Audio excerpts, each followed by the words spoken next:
সুপ্রভাত। ম্যাথ বইতে তোমাদের স্বাগত। আজকে শুরু করছি পশ্চিমবঙ্গ মধ্যশিক্ষা পর্ষদ নির্দেশিত সিলেবাস ক্লাস 9 এর ম্যাথামেটিক্স লাভ ক্ষতি।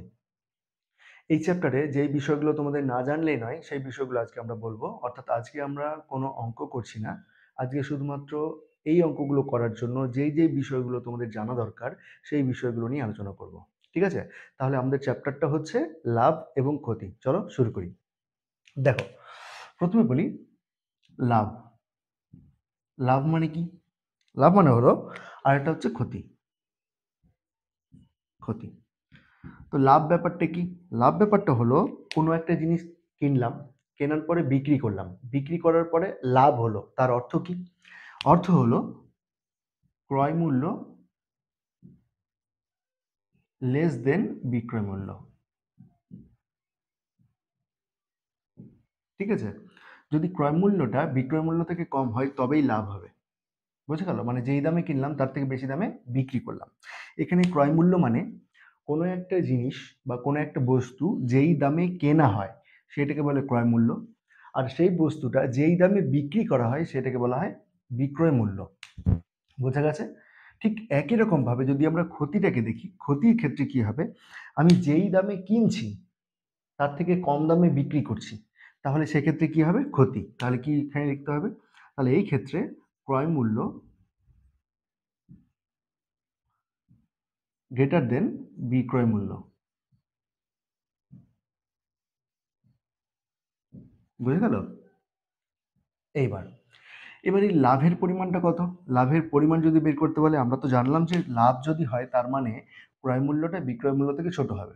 তাহলে লাভের পরিমাণটা কি হবে? লাভের পরিমাণটা হচ্ছে, অর্থাৎ তুমি যেই দামে কিনেছো তার থেকে কত বেশি দামে বিক্রি করেছো। তাহলে সেই বেশিটা যদি বের করতে হয় তাহলে কিভাবে নির্ণয় করবে? তা লাভের পরিমাণ বিক্রয় বের করতে হলে কি করতে হবে? বিক্রয় মূল্য বিয়োগ ক্রয় মূল্য। ঠিক আছে?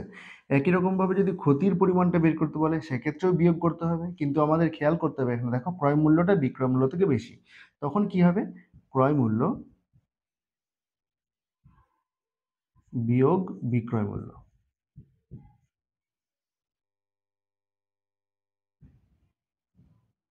বুঝে গেছে?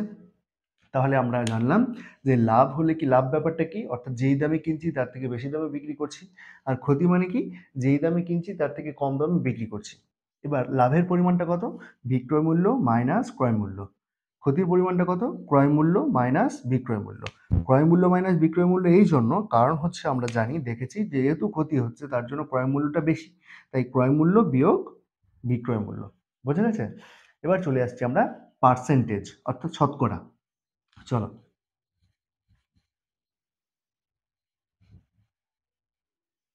শতকরাতে লাভ বা ক্ষতির দুটো ক্ষেত্র আছে, অর্থাৎ দুটো পার্সপেক্টিভ আছে, দুটো সাপেক্ষ আছে। কি কি দেখো? একটা হচ্ছে ক্রয় মূল্যের উপর।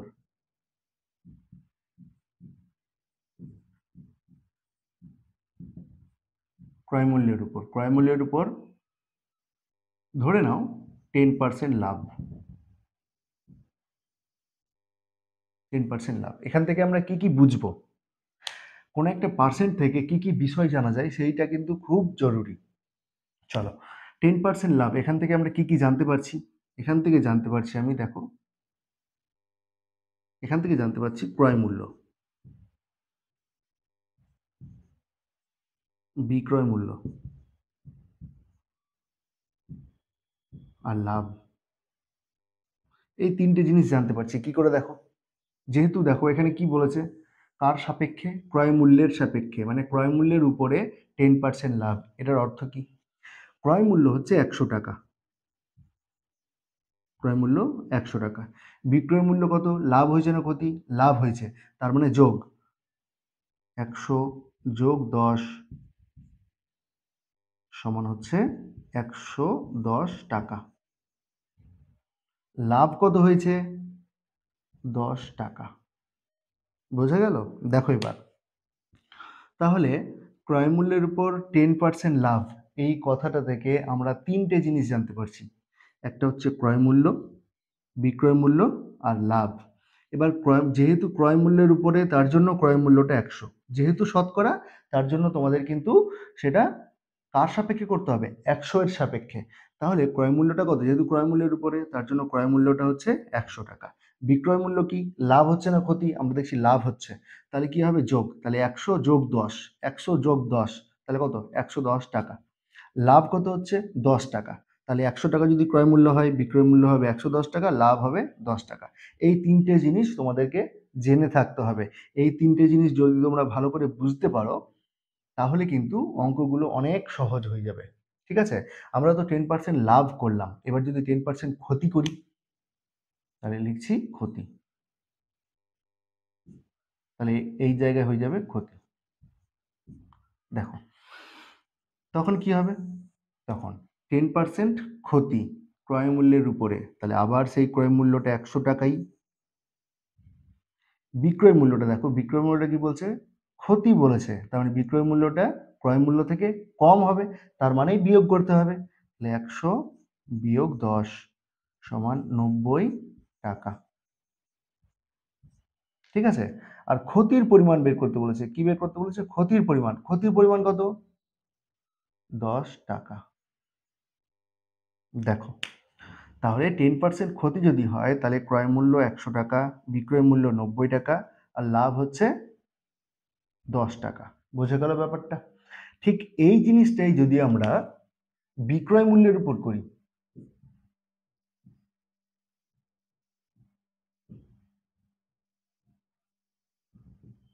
বিক্রয় মূল্যের উপর, তাহলে এখানে আমরা কি কি জিনিস জানতে পারবো, দেখো একটা ক্রয় মূল্য, একটা বিক্রয় মূল্য, আর একটা লাভ বা ক্ষতি।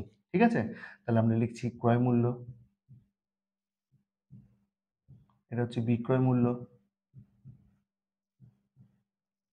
এটা হচ্ছে লাভ বা ক্ষতি, লাভ বা ক্ষতি। ঠিক আছে, দেখে নাও। বিক্রয় মূল্যের উপর বলেছে, আমি ধরছি 10% লাভ, 10% লাভ, কি ধরছি 10% লাভ। তা 10% লাভ মানে কি, ক্রয় মূল্যটা কার উপর করছি, বিক্রয় মূল্যের উপরে, তাহলে বিক্রয় মূল্যটা হয়ে যাবে 100 টাকা। ঠিক আছে, যেহেতু বিক্রয় মূল্যের উপর করছি তার জন্য বিক্রয় মূল্যটা হয়ে যাবে 100 টাকা। এবার কি বলছে, 10% লাভ, 10% লাভ, খেয়াল করে দেখবে, যেহেতু 10% লাভ হচ্ছে তার মানে বিক্রয় মূল্যটা ছোট হবে না, তাহলে বিক্রয় মূল্যটা তখন হয়ে যাবে 100 বিয়োগ 10, 90 টাকা। আর লাভের পরিমাণ কত হবে, 10 টাকা। ঠিক আছে, আবার যদি ক্ষতির ক্ষেত্রে বলতো, যদি ক্ষতি বলতো তাহলে আবার সেই বিক্রয় মূল্যের উপর যেহেতু, তাহলে বিক্রয় মূল্যটা আবার হয়ে যেত 100। তাহলে ক্রয় মূল্য কত হবে, যেহেতু ক্ষতি হচ্ছে ক্রয় মূল্যটা তাহলে বড় হবে, তাহলে ক্রয় মূল্য তখন হয়ে যাবে 100 যোগ 10, 110 টাকা। ঠিক আছে, আর ক্ষতির পরিমাণটা কত হবে, সেই ক্ষতি 10 টাকাই থাকলো। বোঝা গেল ব্যাপারটা? দেখো এই দুটোকে তোমরা ভালো করে বোঝার চেষ্টা করো, বোঝো, যদি না বুঝতে পারো তাহলে কমেন্ট সেকশনে জানাও, আমি তোমাদের জন্য দিচ্ছি, তোমরা এটা কমেন্ট সেকশনে জানাবে। ক্রয় মূল্যের উপরে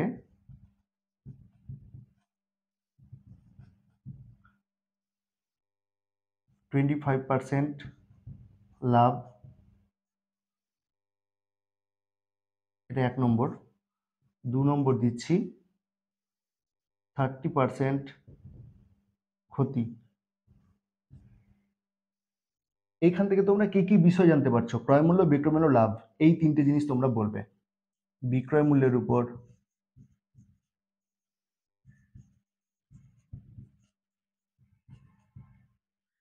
1 নম্বর 15% ক্ষতি, 2 নম্বর 8% লাভ। ঠিক আছে, তোমাদের বইয়ে যে অঙ্কগুলো দিয়েছে, তোমাদের বইয়ে যদি উল্লেখ করে দেওয়া থাকে যে বিক্রয় মূল্যের উপরে, তাহলে বিক্রয় মূল্য দিয়ে তোমরা অঙ্কগুলো করবে। কিন্তু যদি কোনো কিছু উল্লেখ না করা থাকে তার মানেই হলো সেটা ক্রয় মূল্যের উপরে কথা বলা হয়েছে। ঠিক আছে? এই দেখে তোমরা অঙ্কগুলো করবে। তাহলে আজকের ভিডিওটা এখানেই শেষ করছি। দেখা হচ্ছে পরবর্তী ভিডিওতে। যদি চ্যানেলে তোমরা নতুন হয়ে থাকো তাহলে অবশ্যই সাবস্ক্রাইব করে সাথে থাকবে।